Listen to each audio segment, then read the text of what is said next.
Hello foodies, welcome to Vismai food. ఇవాళ నేను మీకు పొరలుగా మెత్తగా వెల్వెటీ సాఫ్ట్గా ఉండేటువంటి చపాతీ రెసిపీ చెప్తున్నాను. చాలా సింపుల్ రెసిపీ అండి. పిండి తడిపి నూనె వేసి కాల్చడమే. కానీ ప్రతి దశలోని కొన్ని పద్ధతులు, విధానాలు ఉన్నాయి. అవే మీకు అల్ట్రా సాఫ్ట్ చపాతీని ఇస్తుంది, ది బెస్ట్గా ఉంచుతుంది. Let start. ముందుగా బౌల్లో ఓ మాగిన అరటిపండు, కొద్దిగా సాల్ట్ వేసి మెత్తగా ఎనుపుకోండి.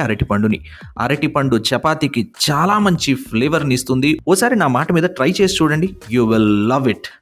మెత్తగా మెదుపుకున్నటువంటి అరటిపండులో 2 కప్పుల గోధుమ పిండి, ఓ టేబుల్ స్పూన్ నూనె వేసి చేతులతో నెమ్మదిగా నిమురుతూ ఉంటే బ్రెడ్ పొడిలా అవుతుంది. చూడండి, ఇలా ఉంటుంది. ఇప్పుడు ఇందులో 1/3 కప్పు నీళ్లు, అంటే 80 ml నీళ్లు దాకా కొద్దిగా పోసుకుంటూ కలుపుకోండి. పిండిని ఒకేసారి నీరంతా పోసి తడపనే కూడదు. అప్పుడే పిండి మెత్తగా లోపలి దాకా తడుస్తుంది. చపాతీలోని మృదుత్వం అంతా మీరు పిండిని తడిపే తీరు మీద, ఒత్తే తీరు మీదే ఆధారపడి ఉంటుంది.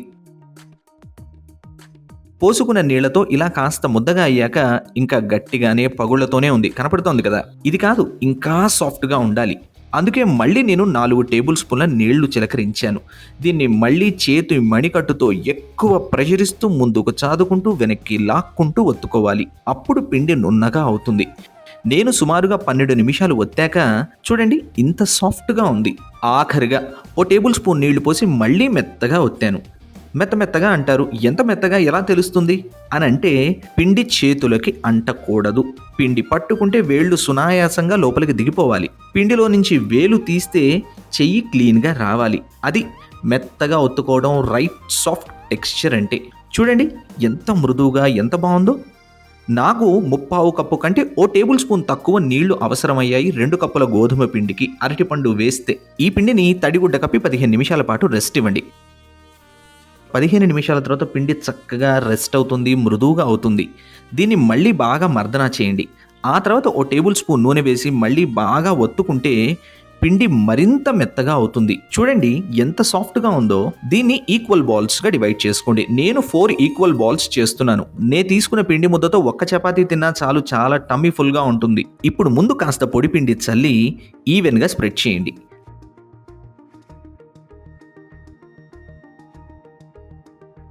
ఆ తర్వాత వత్తుకున్న చపాతీ మీద ఓ టీ స్పూన్ నూనె వేసి మొత్తంగా నెమ్మదిగా పోయండి. ఆ తర్వాత ఓ సైడ్ నుండి మధ్యకి మడవండి. దాని మీద 2-3 బొట్లు నూనె వేసి పోయండి. ఆ తర్వాత మరో పక్క మడత ఇటు వేసి దాని మీద నూనె పోయండి. ఇలా పొరలోనూ నూనె బొట్లు వేసుకుంటూ పూసుకుంటూ మడత వేయాలి. చూడండి, ఇలా స్క్వేర్గా మడత వేయాలి. ఇలాగే మిగిలినవన్నీ చేయండి. ఇప్పుడు మడతీసిన పిండి ముద్దని పొడి పిండి చలి కాకుండా నూనె బొట్లు వేసి ఎక్కువ ప్రెషర్ ఇవ్వకుండా పలుచగా ఒత్తుకోండి. నేను కాస్త మందంగానే ఒత్తుతున్నాను, మీరు ఇంతకంటే పలుచగా ఒత్తుకోవచ్చు. చూడండి, ఇలా ఉండాలి.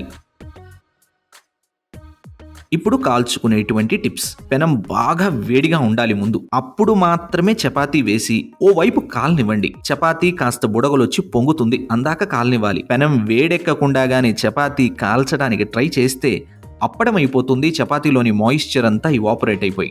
చూడండి, ఇలా పొంగొచ్చిందా. ఇప్పుడు దీన్ని ఫ్లిప్ చేసి మరోవైపు కాల్చుకోవాలి. ఫ్లిప్ చేసిన వైపు పైన నూనె పోసుకోండి. చూడండి, ఇలా పొంగాలి. ఇలా పొంగితేనే మడతల్లోని చపాతీ కుక్ అవుతుంది, లేదంటే లోపల పచ్చిగా ఉండిపోతుంది మడత చపాతీ. ఇలా పొంగాక మళ్ళీ ఫ్లిప్ చేసి మరోవైపు కూడా నూనె వేసి కాల్చండి. అంచులని నొక్కుతూ ఉంటే చపాతీ చక్కగా పొంగుతుంది, లోపల కుక్ అవుతుంది. చపాతీ అంతా కూడా హై ఫ్లేమ్ మీదే కాల్చాలి. అప్పుడే లోపలికి ఆ సెగ తగిలి కుక్ అవుతుంది.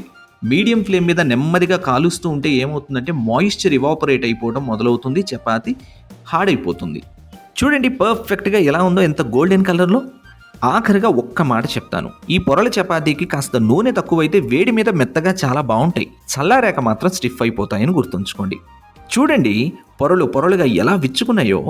ఇది హాట్ బాక్స్లో పెట్టిన లంచ్ బాక్సులకు మీరు ప్యాక్ చేసిన గంటల తర్వాత కూడా సూపర్ సాఫ్ట్గా ఉండి తీరతాయంతే.